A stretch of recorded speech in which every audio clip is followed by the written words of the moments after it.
नमस्कार। तर आज आपण झटपट अशी आणि अगदी कमी साहित्यामध्ये मालवणी स्टाईल बांगडा करी करणार आहोत। तर कोणतीही वाट न बघता आपण आता रेसिपीला सुरुवात करूयात। तर सर्वात प्रथम या ठिकाणी मी 2 बांगड्यांचे अशा प्रकारे तुकडे करून घेतलेले आहे। त्याच्यावरती थोडीशी हळद आणि मीठ टाकून ते बांगड्यांना आपण व्यवस्थित लावून घेणार आहोत। बांगड्यांना अशा प्रकारे मीठ आणि हळद लावून घेतल्यामुळे ते व्यवस्थित बांगड्यांमध्ये मुरते आणि त्यामुळेच रश्श्यामध्ये बांगडे टाकल्यानंतर खूप छान टेस्ट येते। आता हे अर्धा तासासाठी बाजूला ठेवून घेऊयात। एका बाजूला बांगडे छान मुरेपर्यंत आपण एक झटपट असं वाटप तयार करणार आहोत। तर एका मिक्सरच्या जारमध्ये 1 वाटी खवलेलं ओलं खोबरं, अर्धा चिरलेला कांदा, पाव चमचा हळद, 1 मोठा चमचा धने,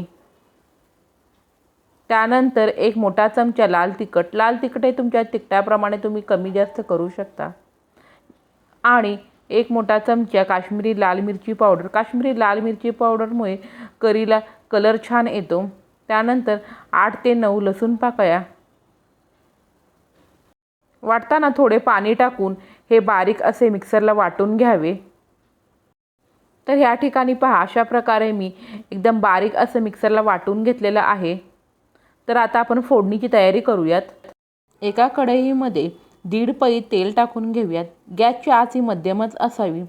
तेल छान गरम झाल्यानंतर त्यामध्ये 10 ते 15 मेथीदाणे। मेथीदाणेमुळे करीला टेस्ट खूप छान येते। आता त्यामध्ये 7 ते 8 ठेचलेल्या लसूण पाकळ्या। आता आपण हे व्यवस्थित एकदा परतून घेऊयात। लसूण हलकासा भाजल्यानंतर त्यामध्ये अर्धा बारीक चिरलेला कांदा टाकून आपण 1 मिनिटभर हे व्यवस्थित परतून घेणार आहोत। तर या ठिकाणी कांदा आणि लसूण बघा किती छान असे भाजलेले आहेत। आता आपण त्याच्यामध्ये जे वाटलेलं वाटप होतं ते टाकून घेणार आहोत। तसंच आपल्या वाटणाला कलर बघा किती सुरेख असा आलेला तुम्हाला दिसत आहे। आता वाटप टाकल्यानंतर आपण हे व्यवस्थित एकदा मध्यम आचेवरती परतून घेणार आहोत। कोणतेही आपण वाटपामध्ये टाकलेले जिन्नस अगोदर भाजून घेतलेले नाहीयेत, त्याच्यामुळे आता आपण 2 ते 3 मिनिटं हे व्यवस्थित या ठिकाणी पहा भाजून घेतलेले आहे। कोणतेही माशाचं कालवण करण्यासाठी जे आपण वाटप तयार करतो ते अगोदर अजिबात भाजू नये। आता आपण त्याच्यामध्ये आपल्याला ग्रेव्ही कितपत पातळ हवी त्यानुसार गरम पाणी टाकून घ्यावे। कोणतेही करी करताना आपण गरम पाण्याचा वापर केल्यामुळे करीला कलर खूप छान येतो। पाणी टाकून झाल्यानंतर या ठिकाणी मी व्यवस्थित हे ढवळून घेतलेले आहे। आता त्यामध्ये आपण थोडेसे मीठ टाकून घेऊयात। आपण बांगडे मॅरिनेट करायला ठेवले होते तेव्हा देखील मीठ टाकलेले आहे, त्याच्यामुळे या ठिकाणी आता आपण बेताचेच मीठ टाकून घेतलेले आहे। आता आपण ह्या करीला छानपैकी एक उकळी काढून घेऊयात। तर या ठिकाणी पहा 2 ते 3 मिनिटांनंतर आपल्या करीला किती छान अशी उकळी आलेली आहे आणि कलर तर अप्रतिम असा आलेला दिसत आहे। करीचा कलर बघूनच तोंडाला पाणी सुटत आहे। करीला आता छानपैकी उकळी आल्यानंतर आपण त्यामध्ये जे मॅरिनेट केलेले बांगडे होते ते रश्श्यामध्ये एक एक करून असे सोडून घेणार आहोत। बांगड्यांचे तुकडे टाकून झाल्यानंतर त्यामध्ये आपण 2 ते 3 आमसूल टाकून घेणार आहोत। आमसूल टाकल्यामुळे आपल्या करीची चव तर भन्नाट अशी लागते। करीमध्ये बांगडे टाकल्यानंतर ते अजिबात जास्त हलवू नये, कारण की बांगडे तुटण्याची लगेच शक्यता असते।